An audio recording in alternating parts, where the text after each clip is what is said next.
Más adelante, el policía llamó a la puerta. Entonces, un hombre vestido de mujer, maquillado y con pechos postizos le abrió. Temeroso y al mismo tiempo nervioso, aquel policía no supo qué hacer. Los asistentes, al darse cuenta, comenzaron a tratar de huir, pues en aquella época la diversidad sexual estaba muy mal vista. Rápidamente, los policías entraron y detuvieron a todos los asistentes a ese baile. Hasta ahí, su larga fiesta había terminado, pero una leyenda apenas comenzaba. Lo que te voy a contar es un tema poco escuchado, una historia tan peculiar como extravagante, que quedará plasmada en los archivos de una época tan discriminatoria como intolerante. Esta es la historia del baile de los 41.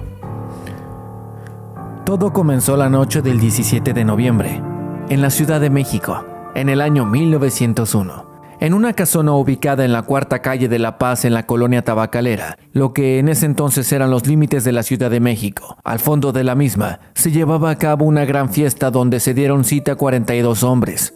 Hombres que iban vestidos con elegantes ropas de señora, pelucas, pechos postizos, aretes y maquillados con grandes ojeras y sonrojantes pómulos. Pero entre las extravagancias más insólitas que hubo en esa fiesta fue la rifa de un pepito.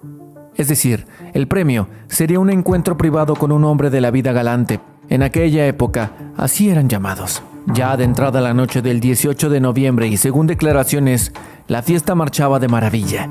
Todos bebían y comían. En la parte trasera de la casa todos se divertían, pero tras varias quejas de sus vecinos, la policía acudió al lugar y lo que encontraron los dejaría confundidos, incrédulos y reacios a lo que sus ojos veían. Uno de los policías llamó a la puerta. Entonces, un hombre vestido de mujer, maquillado y con pechos postizos les abrió la puerta. Temeroso y al mismo tiempo nervioso, aquel hombre de la ley no supo qué hacer. Los asistentes, al darse cuenta, comenzaron a tratar de huir, y es que en aquella época la diversidad sexual estaba muy mal vista. Rápidamente, los policías entraron y detuvieron a todos los asistentes a ese baile. Hasta ahí, su larga fiesta había terminado, pero una leyenda apenas comenzaba.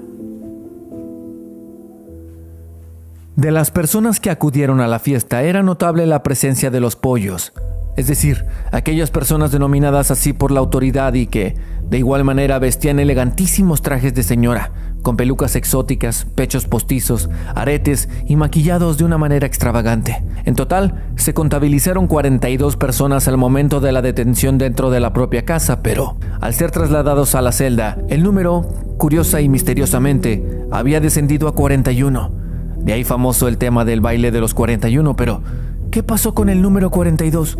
¿Acaso fue un mal conteo por parte de una autoridad represora de aquella época?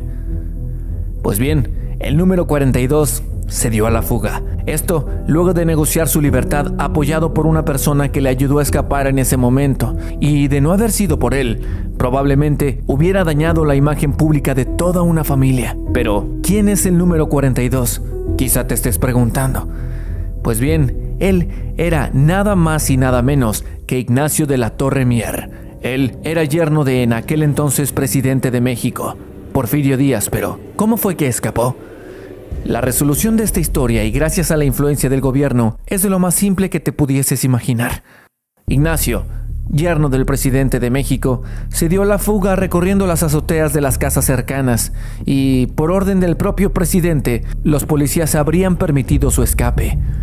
Las personas que iban vestidas de hombre fueron llevadas al cuartel número 24 de la policía, mientras las personas que vestían de mujer fueron llevadas al cuartel de la policía montada. Su castigo fue barrer las calles de los cuarteles respectivamente a los que fueron llevados y, en un acto discriminatorio, los obligaron a usar sus atuendos de la fiesta anterior. Después, muchos fueron obligados a enlistarse en el ejército.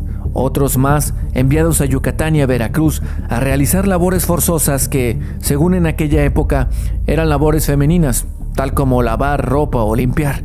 Debido a la posición política de Ignacio de la Torre Mier, se aplicó la censura periodística, opacando, silenciando, comprando notas en periódicos para evitar hablar de él y que su familia, de clase alta, bien vista, se viera afectada. Ignacio posteriormente se postuló para la gobernatura del Estado de México, pero por los ataques hacia su orientación sexual, se retiró voluntariamente de la candidatura.